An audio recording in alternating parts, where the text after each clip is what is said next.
Welcome into the CHGO Blackhawks Podcast presented by DraftKings Sportsbook, America's top-rated sportsbook. Download the app and use promo code CHGO when you sign up. Welcome in. Mario's back. We're at full strength, back at full strength. We killed the penalty. I think we did very well. You and I, shorthanded, Greg. Yeah. Very happy to have Mario back. We've got a big show today. No time to waste. Real quick, if you're on the YouTube, make sure you like the video. Make sure you subscribe to the channel. If you're listening on the podcast, follow, subscribe, all that stuff. Leave us a 5-star review at Apple Podcasts or Spotify. We would greatly appreciate that.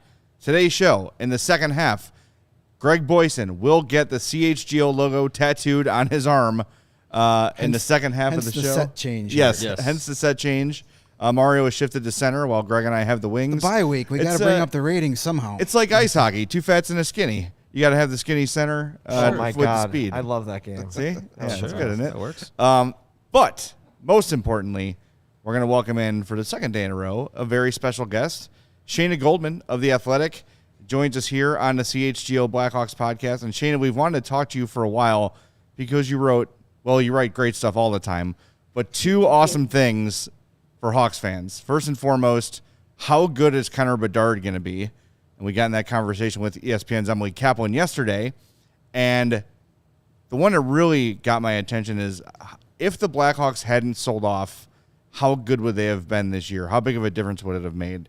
But let's start with Connor Bedard, because that's who's been on everyone's mind basically since Alex Debrincat was traded, Dach was traded, everybody was traded. We saw him dominate the World Juniors. He has picked up the pace when he went back to Regina to play for the Pats. How good of a prospect is this kid?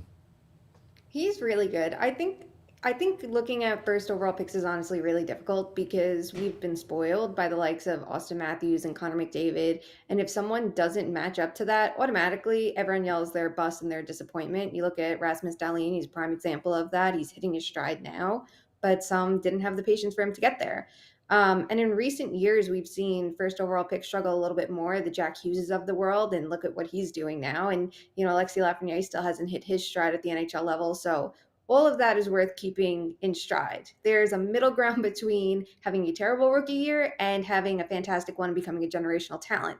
That said, there's a lot of reason to like Connor Bedard as a prospect and to like him as a first overall pick and to have high hopes for what he's going to do. We did some of the math during World Juniors. It's changed since because he's returned to the WHL and has been absolutely crushing it. But a while back, Dom Lucian did work on the value of a draft pick, and he found that a first overall pick is expected to bring 18 wins to a lineup over their first 7 seasons. So that's not 7 NHL seasons necessarily. It's the 7+ seasons after a player was drafted. At the time, his model had Bedard to be worth 22.6 wins over his first 7 seasons, which is even better. It's above average for that pick. But to keep some context, to keep it, even, McDavid, he was worth almost 31 wins in his first 7 seasons. And Matthews, who's in that 7th season right now, is already worth 28 wins. So, it's not those heights, but it's still above average and very good for a first overall pick. Well, you mentioned, the impatience with first-round picks. That's something we have experienced a lot here in Chicago because for a long time the Hawks weren't worth paying attention to. Then Patrick Kane, Jonathan Toews come along. They're great right away. So when Adam Boqvist and Dach and Teuvo Teravainen and the list goes on weren't immediately great difference makers, we saw a lot of the fan base kind of grow impatient with that. And it sounds like Bedard will be pretty good right off the hop. As far as just from what you know about some of the guys later in the draft, like Adam Fantilli, I think that would be the kind of guy who you would expect to be more of a normal trajectory, right? Like it might take him a year or two to really start showing why he was picked as high as he was. Do you agree with that? Yeah, it's possible. So the reason a first overall pick is the first overall pick is because 1, they have the highest ceiling. 2, they're expected to get there quicker. The top 5 picks all have very high ceilings generally and are generally bringing a lot to a lineup across those first 7 seasons. We use the 7 seasons because that's generally before a player can hit unrestricted free agency. And, it's the years that a team has control over them. But generally speaking, those players do reach those heights very quickly. You see it drop off after the 10th overall pick. And, once the pick starts sliding late first round, to second round, third round, you see like a very small gap between picks. So there isn't that huge jump from, say, a third rounder to a seventh rounder. But for top 5 picks, you could expect them to be impact players in year one. But you still need to, I think with every prospect, unless they're the generational players, you need to pump the brakes, because I just think that, everyone's so excited and so quick. And generally speaking, if a team is picking first overall, they're probably not a very good team at the time of the draft. So that player can still come into the lineup, but are you expecting them to be elite off the bat when they have zero support, when they're trying to adjust to the NHL and everybody has their number? Or if they're the only star player in the lineup at that time, they're going to get every single tough matchup. So those are things to keep in stride. So I don't think necessarily, someone who goes third or fourth won't be an impact player in year one. It's just, keeping in mind that they're not the first overall pick for a reason. Sure. So when you look at, we've heard a lot about this 2023 draft class and how deep it is and through the first 50, 60 picks. When you look at the model, does it kind of line up that way as well, where maybe a early second round pick might be looked at as a pick that maybe would usually land in the 20s in the first round? It's entirely possible. I think it's tough to go through projections for everyone, because when we look at player projections, we're using things like NHL equivalency, which we know are flawed to begin with. There's only so much data to go off of. And generally, with models, for Dom Luszczyszyn's model in particular, once a player reaches the NHL, it wipes out all of their pre-NHL stats. And we focus on the first 3 years of their NHL career. And if they don't have that, it just weighs the first couple a little bit heavier. So that's the one tricky thing with projecting players. Having said that, the fact that we know it's a strong draft is encouraging, even for teams who don't have the best scouting staffs, because in a normal year, or even in a weak year, the best teams can still find great value players. They just need a little bit more creativity, and they need to look outside the box. So if you're someone that doesn't think the Blackhawks have the best scouting staff, the fact that they're a deeper draft should give a little bit more confidence that even if they try to go off the board, that there's stronger players later in that first round. You've done all the math, you've done your projections, you put in your research. We've all seen Connor Bedard and the amazing talent he has. In your best, not to put you on the spot, but in your best educated guess, would you expect him to maybe have more of a Jack Hughes progression where it takes him a year or two to finally become that superstar? Or should we just write his name on the Calder Trophy already and just get ready to hand it to him next season? It depends where he goes. If he goes to a team like Columbus, I think there's a very good chance of that. If he goes to a team like Chicago or even Anaheim, there's a little bit more reason for concern, because you look at how far those teams still have to come to be relevant. Anaheim is on pace for like a historically bad season. Chicago, we know, is a weak team right now, and they're bound to get weaker at the deadline. So that's the one question I have. But I do like a lot about his game, and I know that there's been some concerns about his size and whether he can play center at the NHL level, and I think a lot of that gets overblown because, oftentimes you hear it from more traditional thinkers who don't want to think, a smaller player can handle playing among men and can't handle himself down the middle and has to shift to wing permanently to be relevant, when that's not the case. I would be curious where he lands, because that might decide where he plays. Does he start at center and have a strong winger to help elevate his game? It depends what team gets him. Does he start on the wing, which a ton of centers do, and credit to helping their game so they don't have to worry about the defensive responsibilities of it, and have a strong center to help him out? It really depends who's still in Chicago at that point, if he ends up with the Blackhawks or, anywhere else. But I do think, it's reasonable to say he could be an impact player in his first year, regardless of where he goes. Is it Calder level? That's a big question, because that has to be, a really high-end player, because a lot of the time Calder trophy voting depends on points. Right. And we're seeing with Patrick Kane this year, without the complementary cast of players that he's had in the past, the numbers have gone way down for Patrick Kane. And I don't think there's any doubt that he hasn't suddenly forgotten how to play hockey. He hasn't suddenly gotten worse, but Alex Debrincat and Dylan Strome go away, and you see his numbers drop precipitously. So even for established great NHL players, not having the talent plays a huge role. And I think there's some people that wonder if Patrick Kane will wait to decide his fate with the Blackhawks and to see what happens with the draft, because if they get Connor Bedard, that's probably pretty enticing for somebody like Kane. But yeah, I think your message is very clear, Shane, and I'm glad you're the one saying it, because we've been saying it all along. Patience is so important with a rebuild and with prospects and everything. And we've even seen Lukas Reichel's played 15 15 NHL games so far, and there's already a percentage of our audience that's ready to write him off because he hasn't come in and immediately been a superstar. So yeah, patience is key, even with somebody as high as Bedard. I think it's something important to keep in mind. Yeah, that was a absolutely. statement, not a question. No, but just to add on, I think sometimes we get overwhelmed with the idea of like quality of competition, and it is important. There are some players that legitimately can't handle playing top defensemen or top forwards.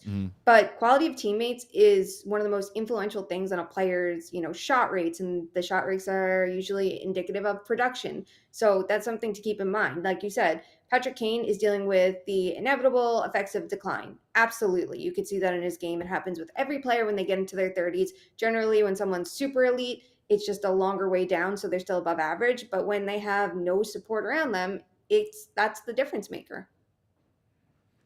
Yeah, so going to the article that you and Dom put together about projecting what Bedard could do in the NHL, you have that his rookie season, he would come out to about a 72-point season. Is that going with just kind of like an average roster, or is that kind of going with, well, at best case scenario, with maybe a player or two around him, he can do that? Yeah, I would say that's with an average roster. With a player or two around him, he could pick it up a little bit more. With the right coach, he can. Coaching's super influential too. We've seen it with past first overall picks. Not every coach wants to hand a player minutes. Even if they don't have a good roster, they feel that player has to earn their minutes. And it can be tough for a player to earn their minutes and have that, strike of confidence without, say, top unit power play time.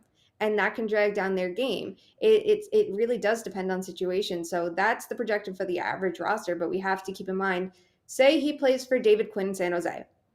We have seen David Quinn coach top two overall picks, and he wanted things to be very simple, very risk averse, and it did impact the players. They were worried about taking chances because would it impact their ice time? They were getting third line minutes and minimal power play time. That seems to weigh on both of them to the point where they're not where they should be today. And it's hard to say, hey, hand them minutes when they've done nothing to prove that they have deserved those minutes. When you look at the results, but most would tell you that if the player got the minutes, they'd have, a little bit more confidence. If they got a couple lucky bounces on the power play, it's going to trickle into their 5-on-5 ice time. So that's a really interesting one. You look at the different coaches of the contenders for Bedard, who would manage that situation the best? I think it's clearly Luke Richardson. Obviously, Luke Yeah, Richardson. And I think that he should pull a Eli Manning and say I refuse to go anywhere but Chicago because of Luke. Yeah. All right, thanks. That's it. No. Well, you know what? That actually leads kind of nicely into the next topic we want to get to, and it's very hard to judge a head coach when the roster he was handed is so poor. Like Luke, the Hawks roster is designed to be the worst in hockey, and it is as of right now. But we've been pretty impressed with the way he's been able to keep the team competing. So we found ourselves wondering this early in the year, wow, if Luke Richardson had been the coach last year with Seth Jones and Marc-Andre Fleury and Alex Debrincat and Dylan Strome and Dominic Kubalik and Eric Gustafsson and all those players that were here, what would that team have looked like? Would they have been better than they were with Jeremy Colleton? And you did the work, so I'll let you reveal the results because I thought they were fascinating. Yeah, I think that they would have been a better team had they had a different coach. I mean, it's interesting too because when Derek King took over, they went very, very, very simple. And simple doesn't have to be bad. It can be a foundational way of learning, especially in the defensive zone. That's somewhere that they improved. And offensively, they were still a little bit below average. You look at it this year, there's only so much a coach can do with this roster at the end of the day. And that's completely and totally understandable for where the Blackhawks currently are. If they had players like Debrincat still in the mix and Strome and Dach, would they be a better team? Yes. Would they be good? Probably not. I don't think you can catch the likes of Colorado or Tampa Bay or Florida or Toronto last year with the roster that they had put together. That defense was still incredibly flawed. But the nice thing is we know that a coach can teach defensive structure. I think you can't, in my opinion, you can't teach offensive skill. A player has it and you can refine it, but you can't teach that innate offensive skill that a lot of players have unless you have round the clock skills coaches. But again, there has to be some like basis for talent there. Defense, you can teach structure, you can teach systems. Depending on how much you stick to them is all about a coach's preference. So it's interesting, like they could have had a weaker blue line and maybe been greater than the sum of their parts, but would they have been competitive still? Probably not. Yeah, I remember reading through that work that you did along with Scott Powers and just thinking like every Blackhawks fan needs to read this to understand like why they are going the direction that they are going, because there's a big difference, especially this year, in trying to pick first and maybe at worst ending up picking 8th, 9th. Like it's a big difference, and holding on to those players while they were performing better than the players that are now. When you go through the numbers and what their metrics would have maybe projected into this season, it's not much better. It's almost worse. It's almost putting yourself more into the middle ground of the NHL, which this season is like the worst place to be. So I just found that interesting. So the best thing a team can do, in my opinion, is be honest about where they are and where they're going and what they want to do. You look at teams like St. Louis, and it feels like for a couple of years now, they could have looked at themselves in the mirror and gone, we're not very good. We are destined to end in the middle, and that middle might be reaching the playoffs, but it's getting out in round 1 or 2. That's not accomplishing enough for where they should have been in their playoff window. Teams can step back, sell pieces, and figure it out from there. Blackhawks weren't in that position last year. They weren't in the position to say, let's step back, sell a couple pieces, hope for the best, quickly turn it around. Like they needed a full teardown. The issue I would have with it, it's not that they chose to get rid of those players, it's what they got back, I think is the thing to nitpick with pretty much every player they moved. And I think you can even nitpick the fact that they maybe moved on from a player like Dach instead of giving him a chance when that's a player you keep in a rebuild situation. But, they have a chance to do better this year and be honest with themselves. And even if it's tough because you have these foundational pieces in Toews and Kane that you're considering moving if you're the Blackhawks, but you have to look at it realistically and say we have to get any future assets we can get. And if they want to come back in free agency, by all means. But until then, you have to move these pieces. You have to be honest about your trajectory, and you don't want anything that can take you out of the Bedard race this year, and you don't want anything that could take away your draft picks last year, especially when they didn't have the picks that they could have wanted because they had moved them for a very bad contract that they decided to sign. Yeah, we've been fighting that battle with some of our viewers this year where we get I don't understand why we're losing on purpose and all this stuff, and it's like, honestly, the Blackhawks should have done this 3 or 4 seasons ago. Right. But, the last guy in charge just wanted to pry that window open as long as he could. But to kind of tie your two pieces that we focus on today together, some of those trades were unpopular, but based on your projections of what the Hawks would have been this year, even if they kept all those guys, and based on your projections of who Connor Bedard can be, and even the rest of those first top 5 picks, this is the best year to do what they're doing, correct? Yeah. I mean, if they had done it sooner, it's a different conversation. They did it 3 years ago, they'd be in a different spot now. But because they didn't, absolutely tear it down this year. Do whatever you can, because, the more you prolong it, the more it's going to hurt you anyway. The last thing they need is to be moving assets out to bring players back that they're not even going to be able to contend with in their prime. And that's where you look at, the Seth Jones contract. I think everybody knew the Blackhawks weren't in a good position to contend then. They still went for it. They moved out future assets that would have helped them now. And now they're going to be stuck with this contract. And by the time they're good again, he probably will be even worse than he is now, which is disappointing, but it's mistakes that they're going to have to find a way out of or work around. So yeah, this was absolutely the year to do it. You would have hoped they would have had a little more success with their moves last year to put them in a better position this year in the future asset sense, but it is what it is now. So they just have to keep moving pieces and speed this along. Well, that's NHL All-Star Seth Jones that you're talking about there. Well, what's crazy? Sorry, Shayna. What's crazy about it is even the most optimistic Hawks fans entering last year with the excitement of, wow, 2 marquee names of Fleury and Jones joining the team and everything else is like, wow, if this team really performs well, they could make the playoffs. Like, that was the ultimate. If you stretch your imagination, they're a playoff team. Yeah. And it's frustrating that everyone in the hockey world saw it except the former GM. And now Kyle Davidson has no choice but to do what he's doing because they're so far down, they're so far out of it that he literally has to start from scratch. And Greg has said it all year. This year is the first step. It wasn't last year. It wasn't the draft. It wasn't the summer. It was this season. And now they can start to begin from here, and hopefully it ends with Connor Bedard as a Blackhawk. But even if it doesn't, if it's Fantilli or it's Michkov or it's Carlson or whoever, that player immediately becomes their best prospect, and their future looks so much brighter. And you can kind of almost vaguely make out the light at the end of the tunnel with a pick like that. Whereas if they finish 28th instead of 32nd, like Mario said, picking 7th or 8th. That light is a lot farther away. Yeah, absolutely. And, it's so interesting when you look back to last year, too. A lot of people, like the Blackhawks, moved and were like, maybe this team could sneak into the playoffs. And I legitimately did not understand it because it was like the Kings are right there. The Kings are the team that went for this process, and they did it soon enough that it could be a little bit more of a retool than a full-blown rebuild. And they were able to blend their core with the young pieces that they brought in, and they have a really strong prospect pool. So obviously different situations because of when they decided to make these changes. But I just didn't understand the hype of maybe the Blackhawks could do it with these right now moves. It feels like you're just trying to mask the problems. So yes, the better the pick they get, the better it is for them, the more there's a light at the end of the tunnel. But a key part of this is getting the player. The next part is drafting and is developing that player. And that's going to be crucial in it. We've seen players get held back because they don't go through the right, process to help their progression. So that's, it's not over yet. There's a light at the end of the tunnel, but there's still a long road there that management and coaching, everyone needs to be on the same page on how best to maximize that star player and make them the star player and then keep building around that. So it's going to be interesting to see how they proceed from here.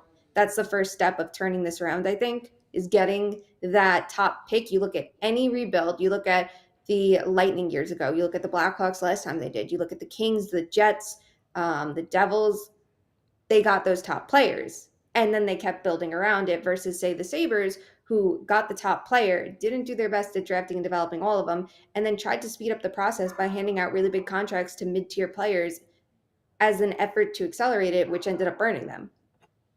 Yeah. The development aspect is interesting because I think the one criticism I have, and I get why they're doing it, but it makes me fearful for his development, is Lukas Reichel, who came up for his second recall and was great. He was undeniably one of the best Hawks on the ice, and we felt like maybe he was here to stay.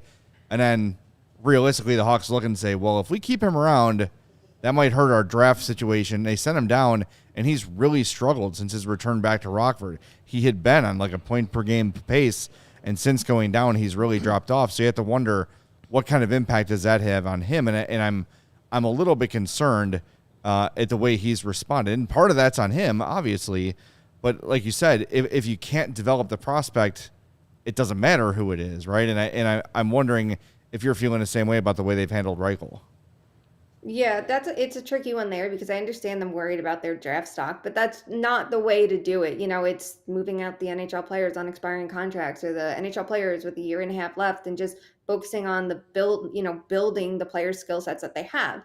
And at times it might mean sending them down. Sometimes it's better to play meaningful minutes on an AHL squad versus playing minimal minutes at the NHL level, or having more support and more focus on drafting and development with coaches who are really built for that versus at the NHL level. Every situation differs. Every player differs. Every coach does. But here, if you see him struggling, you should figure out a way to fix that, unless it's fully on an individual level. But even if it is, you want to find a way to fix that. So ideally, players are going to get moved at the deadline. It's going to open up more space at the NHL level, and the focus can just be on those players. Yeah, and I think part of that too is part of the development is to try and have a competitive AHL team so that all those young guys that are there can play meaningful time, meaningful minutes, meaningful games. But part of that is getting to those meaningful games. So hopefully, the slump that Reichel's in isn't affecting the team all too much. I did want to ask, and I think we've all collectively wanted to ask this about the player cards that you and Dom work on at The Athletic are very, very popular. in the hockey community, and we all say that the numbers and math and analytics of the sport are very important, and especially if they're easy to digest for people like us, who none of us majored in math in college or anything like that. I avoided it, but I did want to ask, because it plays in my mind and I think about it very often. Why do you guys have Jack Johnson having to pay the Blackhawks $8 million to pay for him to play for them? How does that work on the contract value? So, for whatever it's worth, I did not major in math either, so don't worry. But with Jack Johnson, he's not great. He hasn't been very good in years, and he's a negative value to his team. And sometimes it's a little bit awkward seeing like a negative number on that, but it's because having him in your lineup generally does a disservice to your team. He hurts in every which way, and then the negative only looks worse when you compare it to his actual salary. But yeah, it's just something to have like a little bit more dramatic of an edge than a replacement level player, that medium, that zero, because there are players who legitimately are negative impacts on their team, and he tends to be one of them. Yeah, I'm not disagreeing about that. Yeah, it's we're showing the card on the screen right now, and the surplus value is minus $7.7 million. That's got to be a tough pill to swallow. Might be one of the worst in the league. I don't think it's the worst, but I think it's one of the worst. Well, it's crazy because I think, we're at every game, and when we watch Jack Johnson, you don't see a guy who's out there screwing up, making mistakes, turning the puck over. It's really hard to notice. The whole team is underwater possession-wise, right? So right. It's kind of my last question for you is, analytics in hockey have come a long way, but I think more so than in any other sport, it's really tough. Like, I always compare hockey to like getting metrics on a pinball game. So much of it is random. There's so much bounces and post hit and wherever it hits the board is going to ricochet somewhere else. There's so many things that can happen in the course of a play that's really hard to break down. I know it's come a long way. What do you think is like the next step in hockey analytics? Like, what's going to be the thing that takes it over the hump that maybe can take it to the next level for people like you, whose job it is to break down the numbers and the science of hockey? Because it is tough. It is imperfect. I think you would admit that it's imperfect, and you're sort of restricted by the information you have. What needs to happen? I think there needs to be a little bit more of an acceptance of it overall. I think that there needs to be an understanding that most people who work in this don't just look at the numbers, they tie it to the video as well. So someone like Jack Johnson might not look glaringly bad because of the environment so terrible, but then you can go back to his days in Colorado and there were some iffy plays. You can go back to Pittsburgh and the Rangers. That was a very bad tenure too. And you can just pinpoint all of the wrongs, and his projection is based on that. But it does help to understand, like, most of us do pair it with video. If you don't pair it with video and you simply look at the numbers, you're doing a disservice to yourself and to others reading you. And I think the same goes if you're only watching the video and you're not taking in other available information. Something that will help is a general understanding for more people, getting it into the mainstream, understanding the different concepts, the different ideas, and of course, improving the data. In the public sphere, we're working with what we have. It's not very good. The NHL tracking data is not perfect. Their shot locations are not perfect. Even when we look at things like expected goals, in the public sphere, we have to exclude block shots because that's recorded from the location of the block, not the shot. Doesn't help us then. We can't quantify the value of that shot attempt because we have no idea where it came from unless you watch the video, try to pinpoint it yourself, and it's very messy.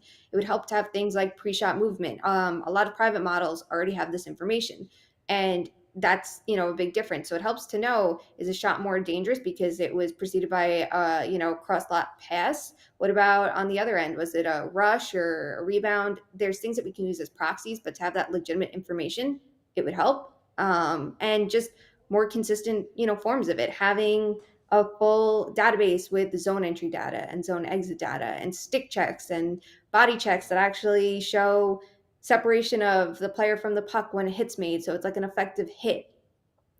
We need better data. We need more information so we can keep, growing. I think a lot of analysts have done incredible work with what they have in the public sphere and have built it up. But I do think we're getting to the point where we need more, and then see what, analysts can do from there. You look around at, who a lot of teams have hired to work in these departments. They worked in the public sphere. They were some of the ones leading the innovation. So the more information we can get, the next wave of innovation we can get. Shayna, thanks for your time. You've been so generous. We've kept you over a half hour here. So thank you so much. Make sure you check out Shayna's work at The Athletic. You can follow her on Twitter at HeyShay with 6 Ys. Make sure all the Ys are in there. And, of course, check out the Too Many Men podcast, which is great with Sarah Sivian and Allison Lucan. We appreciate your time, Shayna. Thank you. Thanks for having me. Of course, anytime. That was Shayna Goldman of The Athletic. Thank you so much to her for her time. We want to remind everybody that the ComEd Energy Efficiency Program is committed to helping families and businesses in the communities they serve manage energy and lower energy bills now and into the future. ComEd offers a wide array of incentives on lighting and other efficiency upgrades to commercial, industrial, and public sector customers of all sizes across their territory. Customers can inquire about how to upgrade outdated lighting to energy and money-saving efficient LED lights. Learn more about network lighting to operate your lights through your mobile device and track your facility's usage, and more. Incentives have recently increased for indoor, outdoor lighting, and networked lighting controls, making these projects even more cost-effective than before.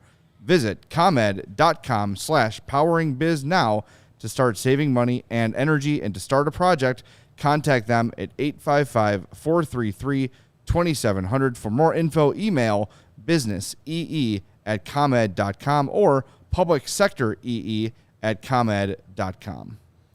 And when you check the calendar, there's only five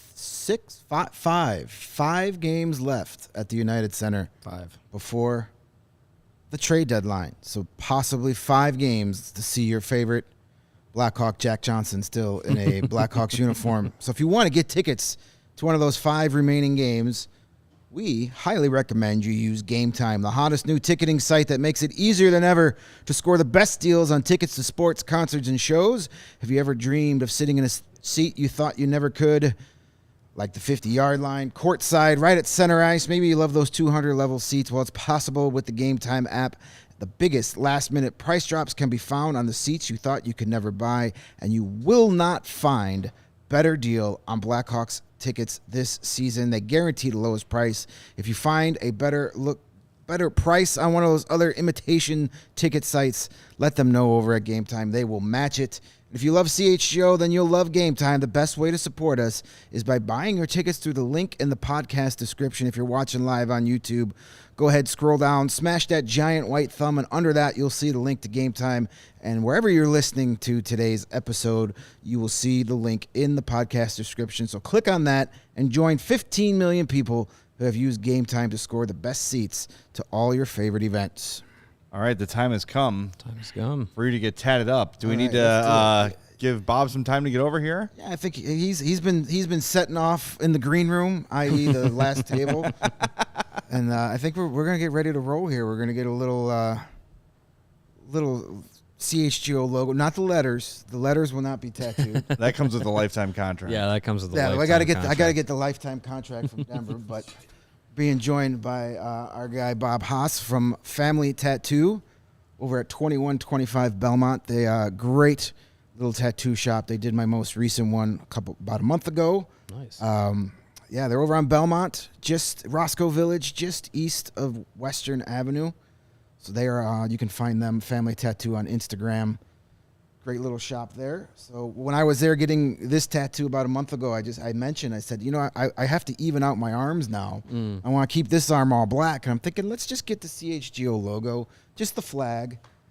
And then that works. I said, hey, do you mind if I bring our social media Casey to take some film and stuff? He's like, yeah. And then a couple minutes later, he's like, how about I just come and do it right there on air? I'm like, sure. It's awesome. It's bye week. Yeah, what else right? are we gonna do? Gotta get some content. I think Lawrence has set up our tattoo cam. Yeah, we're gonna see what we can do about that. We'll see if it works. So you can see some of the work here on your screen. Yeah, looks great. I'm excited to see this. I have 0 tattoos. Jay, any? We can change that. I by the can't end of the decide. show. No, we can't. I told Bob when he got here, I've been thinking about my first tattoo for about 25 years, and I just can't. I can't make up my mind. I feel like it Jeez, has you're to like perfectly Taze and represent my Kane. entire life in a 3x3 circle somehow. There you go. Maybe I should just suck it up and get like a taco tattooed on my arm or something. And Sure. Just, I mean, it's something I love, and it's something I'll always love.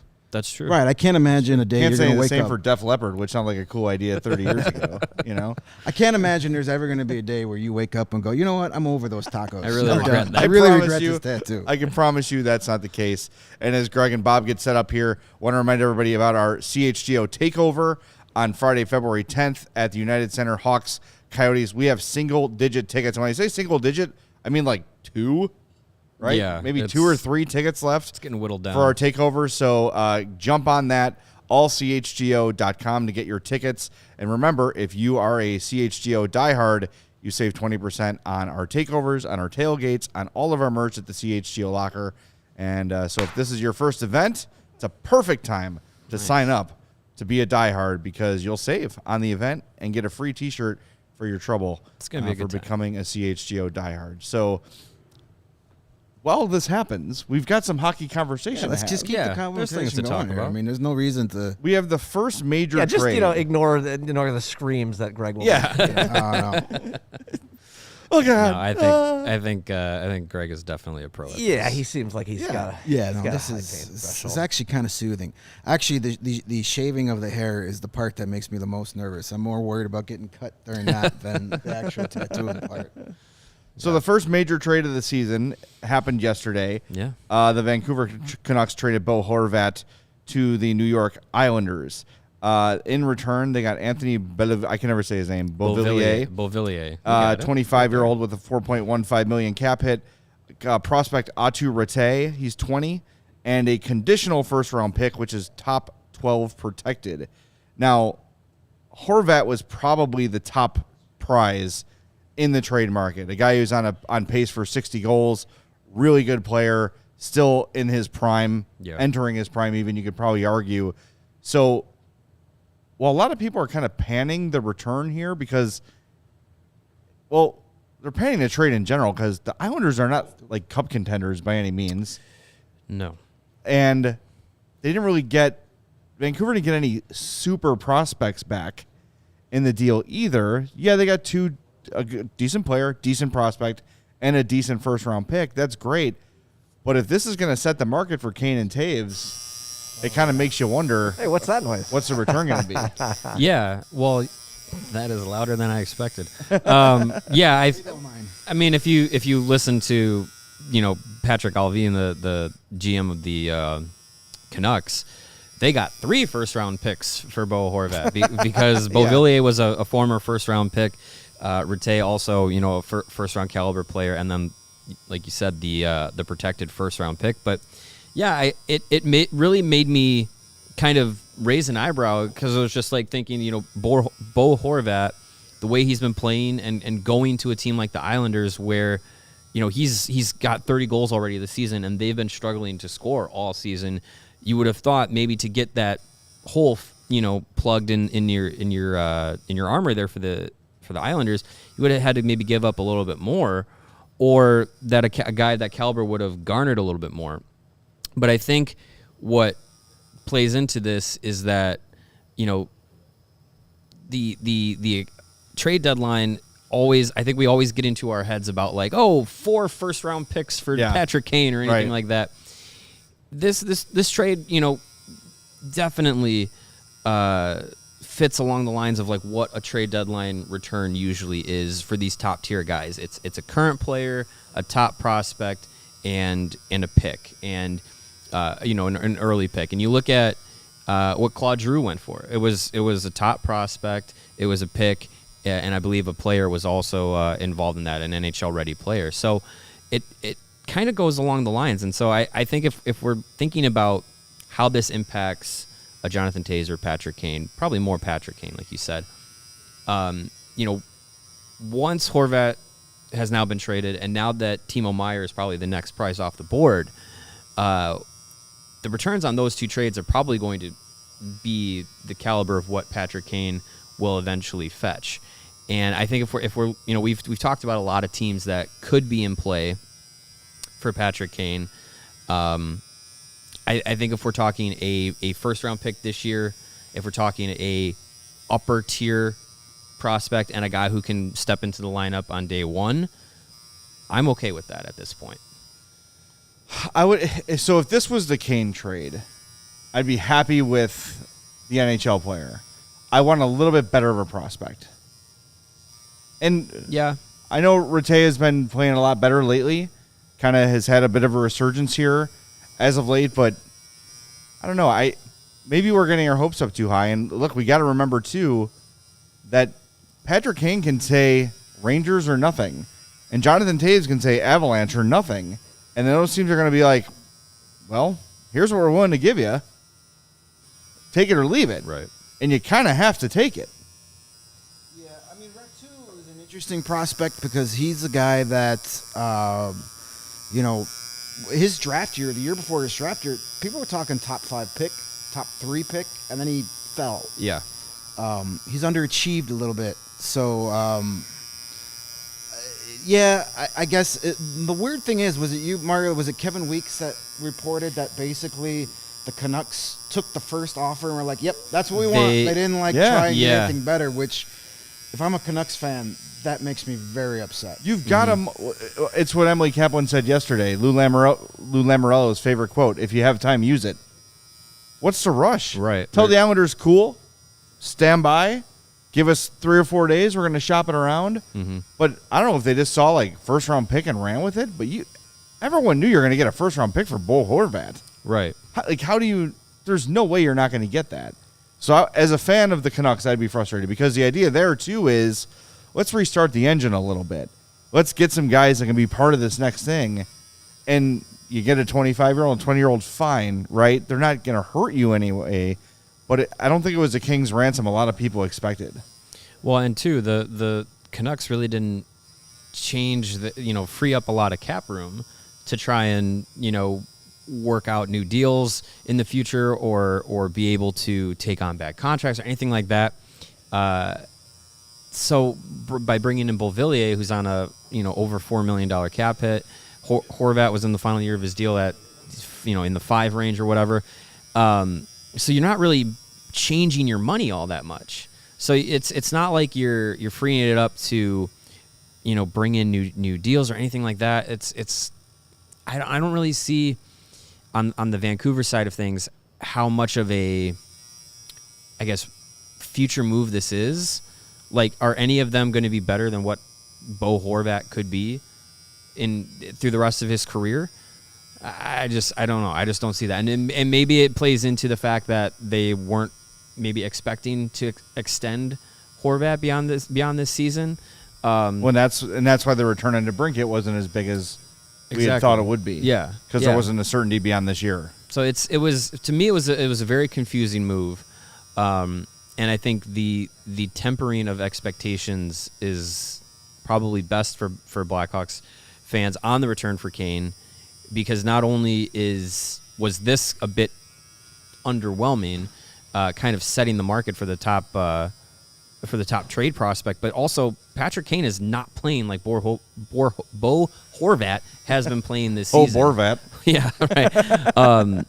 So he's almost the opposite. Bo Horvat is his shooting percentage is unsustainably above 20%, and Patrick Kane is a career low 5-6% shooting percentage. So you can't expect the same kind of return for a guy who's not playing the same way at all, and league wide now has injury questions, quote unquote.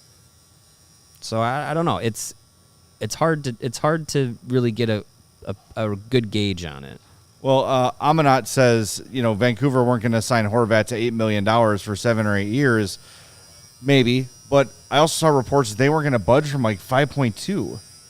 Like, what? Like, you got to pay people what they're worth. Right. And you can argue that he's maybe not an $8 million player. I think if you look at the guys in this league that make $8 million, that he certainly is. Mm-hmm. But you couldn't keep, you said, the money changing is not that significantly different. It doesn't create a lot of opportunity for Vancouver to do anything. So I don't know. It's weird. I think more than anything, it's weird. You know why the Islanders wanted to do it. Right. They think that he could be the difference in getting him in the playoffs, and from there, who knows what can happen, because they've had some recent playoff success, and they're a big team, and they can defend. They just can't score for shit. Well, a 30-goal scorer helps with that. Yeah. So you see why they're saying, all right, let's give it a shot. But for Vancouver, it just feels like there could have been so much more in return. Yeah, it definitely does. And, there's a lot of reasons to be mad if you're a Vancouver Canucks fan these days. I mean, Yeah. you basically gave up Bo Horvat, and you may still get something out of that deal. I can't say it now because my arm is on fire, but Beauvillier. we're just going to call him Tony. He still has another year Tony under his Bo. contract after this year. Yeah. Atu Ratu could turn out to be a good player, and then you get a first-round pick. But do you trust the Vancouver Canucks to make the right pick and develop said player? So, there's a lot of other reasons. And then you could say, well, hey, we just let Bo Horvat, our captain, we traded him. The first offer that came down the pipe, we get rid of him. But yet we signed JT Miller to a huge contract. Now, who would you rather have long term, Bo Horvat or JT Miller? I think everybody except JT Miller will say Bo Horvat. Right. Yeah. So and then the whole Bruce Boudreau coaching thing. Yeah, it's a dumpster fire and a half. And I Yeah. can't say that breaks my heart. But at some point the fans are just I don't know, they're gonna cause another riot or just stop showing up. I don't know, but it's confusing. Think about this. You're a Canucks fan. You see Bo Horvat traded. You're like, what's the return? And you're like, oh, Yeah. all right. I mean, if he's not coming back next year, then okay, that's a pretty good return. Well, Sure, I know, yeah. but Because you're getting at least kind of good return instead of nothing. all right, let's play a game. Which I think If the Islanders traded that exact package for Patrick Kane, would you be satisfied? Probably. I wouldn't be outraged. I wouldn't be mad. if I they would be okay with it. if they handled it the same way and just took the first deal, I'd be upset. I'm saying if that was like ultimately, If that was ultimately what they could get, yeah. that's I wouldn't flip this table over it. It's a slightly above average, a replacement level player, above replacement level NHL player. A prospect that at one point was a highly touted prospect that in the right development could be above, so possibly two above replacement players, and then the first round pick that could be a third. So you're talking three above average players possibly for one guy that's at the tail end of his career Yeah. that could walk away for nothing. Right. Yeah, you're probably right. And I think that could be a pretty good template for what to look for. Mm-hmm. But again, I don't know. Did Horvat have a full no trade, or did he have like a partial? I want to look it up here. I don't know. I think I don't think he had any. No, he had nothing. He had no Yeah. protection. Yeah. So that's 31 other teams could have traded for Bo Horvat. The Canucks didn't want to hear from any of them except the Islanders, Apparently not. but that's different too. And I'm just telling everyone, and we all are, temper your expectation on a return. If you get a first and whatever else comes with it is gravy. That's how I'm feeling about Kane and about Toews. If you get a first-round pick, you take it and run. When we had Jesse on, Jesse Montano from DNVR, and he said the Avalanche would trade a first-round pick for Jonathan Toews. Like, yes, done. Let's go. We'll do it today. Do it Right, yeah. today. Yeah. And any sort of addition to that is gravy, I think. Yeah. I just don't think Toews is going to get that A first? first. No, I don't think so. I wonder if it would. I think it could matter if he says I'll go to, Colorado. I'm just naming teams. Boston, Dallas, whatever. Mm-hmm. If he gives a list there's and a then bidding those war, teams have to yeah. bid, maybe. Sure. And this trade this early could help the Hawks, and now puts pressure on those other teams looking for the center market, particularly. Mm-hmm. The Hawks have two. One for sure that they probably want to trade in Domi, and then there's the Toews. So, it could put pressure on, one of these teams that were rumored for the Bo Horvat. Well, they missed out on him. They didn't even get a chance to bid on him. That's so weird. So it's negligent. It's so Canucks. How do you? I don't understand it. You've got the top commodity at the trade deadline. Take the first offer a month before the deadline. It's insane. So you're telling me that they had no other calls about Bo Horvat up to any point, unless the calls they'd received so far were so far below what the Islanders offered? And they're like, well, it's not going to get better. Of course it would get better. If you waited a little bit, even if you waited till the middle of February, you still got 2.5 weeks till the trade deadline. Mm-hmm. If I'm a Canucks fan, I'm feeling like they did a negligent job doing their due diligence. It's like the old days with he who shall not be named.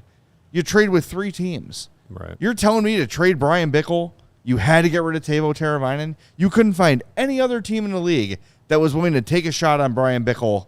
Maybe you throw in a different prospect, but you had to give up Teuvo Teravainen to get rid of Brian Bickle. I know we're way past history here, but that's what I'm talking about. It's like, I just want it over with. Well, it could just get it over with. Never underestimate the old boys club. I mean, you're dealing with Lou Lamoriello and Jim Rutherford. Yeah, right. Jeez. You know, maybe Lou used that old school Jedi mind trick and just said, "You will give me Bo Horvat." I guess so. That must have been what happened. It can be a little bit. I don't know if it makes you feel better that other GMs aren't great. Yeah, right. I don't know if that's like somehow reassuring, but it's just nice to be on the other side of that conversation for a while. Yeah. Well, I think just think of how everybody felt when the Debrincat trade was mentioned. Yes. Because we're hearing from Elliot Friedman leading up to it, like multiple first, maybe 3 first-round picks or something like that, and then that's not the return, and it's like, if he had the turn, man, he would have gotten that, but So the way the Flames did it with Tkachuk, I'm kind of surprised that the Canucks didn't try to do that with Horvat. Yeah. Sign him to that deal he wants, and then get him to the team he wants to go to. Yeah. I'm surprised they didn't even attempt that.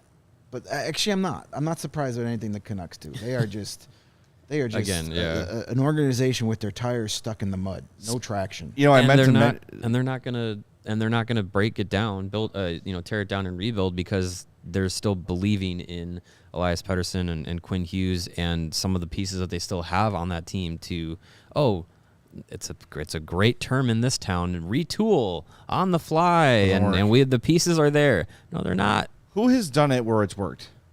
Who has retooled on the fly and it's worked for them? To go from not in contention to back in contention. Yeah, I mean, you could argue maybe the Jets, but the Jets were just perpetual underperformers. And they made a coaching change. Yeah.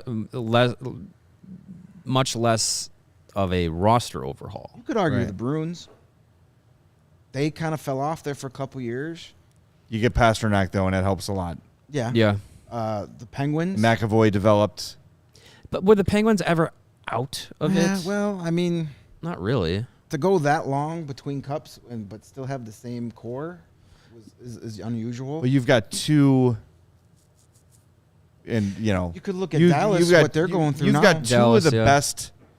I guess you could maybe make the same argument for the Hawks, but Crosby is better than Toews. Yes. Kane's better than Malkin. So it's yeah. But I don't know, like Crosby is one of those dudes, like in the upper echelon of all timers. Well, and look at how many players he helped become superstars. Yeah. Like on any other team, would Jake Gunsel have become who he is now? Would Brian Rust be the player that he is now? Some of those minor role players that got elevated because they had the opportunity to play with Crosby. I mean, that goes a long way, and to have a player like that obviously will help you keep you in contention for as long as they did. But yeah, I mean that they weren't the perennial cup contender, but they were in and out of playoff positions, and I think it's tough to find a team that has truly been like, well, they were really good and then they were really bad, but they made these 1-2 changes and then they got really good again. Like you said, like Dallas is you I could think argue, is a decent example. Maybe Tampa. They were in the Cup final in 2015, needed a few years to kind of get back there. Yeah. had some of those guys from that 2015. A lot of that too, was though, is around. Stamkos' health. Yeah. But you were able to add Yeah. in a Kucherov and Right. you know, a point and some of those guys that Yeah, you weren't get- there on that 2015 team. You get some of those guys in there, yeah, for sure. That makes a difference. Speaking of teams spinning their wheels, I saw a story yesterday, and I failed to bookmark it, but apparently the Nashville Predators aren't sure what to do. That sounds on brand for them. They aren't sure if they should sell or buy. I Go for say it, Nashville. buy. Go for I it, say Nashville. buy. Yeah. Buy all the B-level players you can. Trade us that young goalie for Max Domi. I like that idea. That sounds really great. Yeah. You can do that. Yeah, it's GM for life, man. You It- can do these types of it's things. just nice to it is just nice to have a little bit of faith in your current GM. And I do. And maybe someday he'll lose all my faith. Because there was a time where I had faith in the last guy. Hey, you know what? A lot of Every people did. executive loses faith at some point. Yeah. So just ride it out while it's good. Yeah, there's no reason to not have, I don't know about if confidence is the right word, but at least some optimism. Optimism. That this guy has Optimism. a clue what he's doing. You know, it's trending in the right direction. Obviously, there's a long way to go, and there's things that can go wrong, but it's definitely trending in the right direction. And we've got a general manager with a plan. Yeah. So many of the Canucks do not have a plan. The Predators seem like they do not have a long-term plan. It's like, let's just get to the playoffs every year and see where we go. That sounds familiar. That sucks after a while. Yeah. Well, it's like what Emily Kaplan said yesterday. She mentioned how she has a lot of respect for Kyle Davidson for sticking to his guns. Yeah. And they're, like Shayna said, like with Lukas Reichel, there's a lot of temptation when you see a kid perform like that to say, oh, we need that. We need that shiny little thing to keep the season interesting and keep us going. But if he was here, they'd be better. There's no doubt. And maybe that one, I mean, we do the tank standings after every game. Maybe that one win is the difference between Connor Bedard and not. Maybe. And he knows that. And the fact that he is so like, ugh, that'd be really hard for me to do. Well, Yeah. and it's also Really hard. I think it also helps that he has set the bar so low for this season that no one's really going to get that mad at him for not trying to win games. Like People get more mad when they win. Yeah, you've instilled that mindset to like, hey, we're trying to be bad here. We want Connor Bedard, and that's counterproductive. So I think that helps. Now, when there starts to be some expectations, does that get him to start, swinging for the fences a little more? We'll see. It's easy to stick to your plan when you're at the beginning of your plan. Good But point. when you start to sniff success, look at the Red Wings. They thought they were like, hey, This is the year. We're going to they were go. ready. We're going to Yeah. get all these veterans. They haven't done crap. They're not in the playoffs right now. Like Right. they're struggling. And they did that. They added the kind of guys that those B or C tier free agents like David Perron, perennial Pudwack, Oli Mata, who for some reason when the Hawks signed him 3 years ago it was a big joke, and then Steve Eiserman signs him and it's brilliant. It's funny how that works. Got Isn't that it? Eiserman dust on them. Yeah, Makes right. you look better. It's amazing how that happens. We got some super chats to get to, and we will. But first, you guys may have heard there's a big football game coming up. The stage is set, and we're counting down to the battle in Arizona. There's no better way to get ready for the NFL action than with DraftKings Sportsbook, official sports betting partner of Super Bowl 57. I am old. New customers can bet just $5 and get $200 in free bets instantly. Plus, all new and existing customers can take a shot at an even bigger payout with DraftKings stepped-up same-game parlays. Boost your Super Bowl 57 winnings with each leg you add up to 100%. Passing yards, Chiefs, over. I don't know. Sure. That sounds good. I just think Pat Mahomes, when it's all said and done, will be the best ever. Yeah, he could be. Statistically, like passing yards, touchdown, interceptions, he probably won't win as many Super Bowls as Tom Brady did. But when you talk about just pure passing yards and all those things, I don't think there's ever going to be anyone better. And he could have been a Bear. Isn't that fun? Until He was Justin told he was Fields, going to my be a Bear. friends. That's well, Yeah, yes, true, exactly of right, course. my friend. Download the DraftKings Sportsbook app. Use the code CHGO. New customers get bet $5 on Super Bowl 57 and get $200 in free bets instantly. Only at DraftKings Sportsbook with code CHGO. Minimum age and eligibility restrictions apply. Void in Ohio. Damn. Sorry, See Ohio. show notes for details. Ever heard anyone say I'm going to Ohio on vacation? Ah. I have. I went to the Rock and Roll Hall of Fame. Take that, Joakim. Yeah. Well, he was specific on Cleveland. Yeah. So. Yeah. Is that where the Rock and Roll Hall? It of Fame is, It yes. is, yeah. Okay. My friend Oh, went there you there once, and she was parked outside the Rock and Roll Hall of Fame, right by the river there, and a body washed up. Oh. Yeah. Wow. Yeah.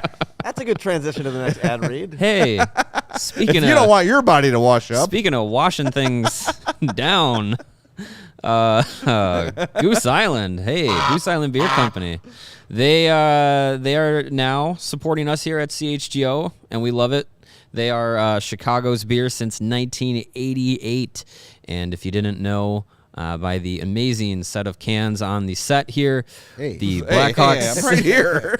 The beer cans right Oh, here. okay. The Blackhawks Pale Ale and the Bulls City 312, both limited releases, both specialty releases from Goose Island, pairing well with their full list of beers, which of course is headlined by the staple 312 in the unforgettable yellow can. Of course, they have the Bourbon County Stout. Use take two. The Drinking Green some of that Line. Bourbon County before Yeah, that? a little bit. The Green Line, Matilda, of course, just part of the extensive beer roster with Goose Island. And, of course, we mentioned the CHGO takeover February 10th for the Blackhawks game. That is going to be at the Goose Island Brew Pub in the United Center. Get your tickets now. They are limited, very limited. You can count them on one hand. February 10th, come hang out with us at the Goose Island Pub at the UC. And if you want to, outside of the United Center, enjoy some Goose Islands, you can go to their 2 local locations, which are open and ready to welcome you. You can grab a beer right from their innovation tanks at the Goose Island Tap Room, located at 1800 West Fulton, or get yourself a smash burger and a fresh beer of the week at the original Clybourne Brewhouse at 1800 North Clybourne. For reservations and pickup, go to gooseisland.com/locations. Again, that is the Goose Island Beer Company. All right, we got. Let's get to some super chats here. We got a couple good from timing. Kayla. Thank you, Kayla, for joining us today. I Appreciate know it. she said if one more person says they want Connor Bedard to go to Vancouver, she will find where they live and fight them. Oh, my. That's great. $5 for that, and another $2. She says all of us will get Connor Bedard tattoos, which leads us to our poll question that Lawrence had on the YouTube today. If the Blackhawks win the NHL draft lottery, who should get a Connor Bedard tattoo? Jay, Mario, Greg, or all of the above? 69% of you very nicely said all of the above. Actually, you're catching up. It's down to 59 for all the above, and Jay with 27% is in second. I cannot get a tattoo of someone that is young enough to be my son. Yeah, why not? No, that's weird. It's just the number 98. Yeah. All right. If it's all the, we'll all get 98 Bedard on our backs. I'm going to tramp Big stamp old, if I'm doing it. Big old back tattoo. Yeah. There's one more comment I want to That get is you not to. actually It was going to from happen, blank name. That was the username. Nice. And he said, Bedard sounds a lot like Patrick Kane. I believe it was Cam Robinson Yes. that said, Connor Bedard is Patrick Kane with Austin Matthews shot. That sounds great to me. Sign me up. Yes, that sounds good. Are Sign you me done? up. Is it I'm over? done, yeah. Oh, Man, perfect. that was Good timing. well timed. Well, perfectly timed. You know, Good amazing. timing. It's like we know what we're doing over here. If you're not watching on the YouTube, today would be a good day to do it. As you can see, Greg get the entire tattoo from start to finish from Bob Haase during the show today. It looks awesome. That looks so good. That looks good. All right, now I'm evened out. See, that was the Nice. point. Yeah, This and arm I- was a little heavy. Symmetry. Yeah, your arm feel more even. I heard Luke say this on the Cubs show, and he's right. Like, we're starting to do so much more stuff on YouTube. Every show has a post-show cut put up. We've got YouTube Shorts going up there, so make sure you subscribe to CHGO Sports on YouTube, because if you don't, you're gonna be missing out on a ton of great CHGO content. So make sure you subscribe there. On your way out today, make sure you smash that like button. We're gonna be back tomorrow at 2:30. Greg, you got any parting words about your tattoo? You want to give Bob one more plug before Absolutely, we go? yes. Be sure when you're ready to get your CHGO tattoo or Connor Bedard tattoo or any tattoo Or taco tattoo. taco tattoos, Bob can do it all. Check out Bob Haase over at Family Tattoo 2125 West Belmont, and that's in the Roscoe Village area, just past Western Avenue. You can check him out on Instagram, and give him a call, make an appointment. Bob's got a ton of great art there in the shop. You could pick out one of his already designed tattoos, or he can do whatever you want, like a Pickle and a Stella logo. Anything you want, Bob can handle it. So check him out, Family Tattoo. And we really thank you for appreciate it, being so flexible and coming down to. Yeah, thanks, Bob, for coming in. We appreciate that, man. And we want to thank Shayna Goldman for joining the show as well. We got a super chat. We got another super chat from Windy City Hockey. He says the flag tattoo looks good, Greg. It sure does. It looks awesome. I hope so, because I'm stuck with it now. It's here forever. All right. Thanks, everybody, for tuning in. Thanks to Bob. Thanks to Shayna. Thanks to everybody for being part of the show today. We'll talk to you tomorrow at 2:30 on CHGO Blackhawks Podcast.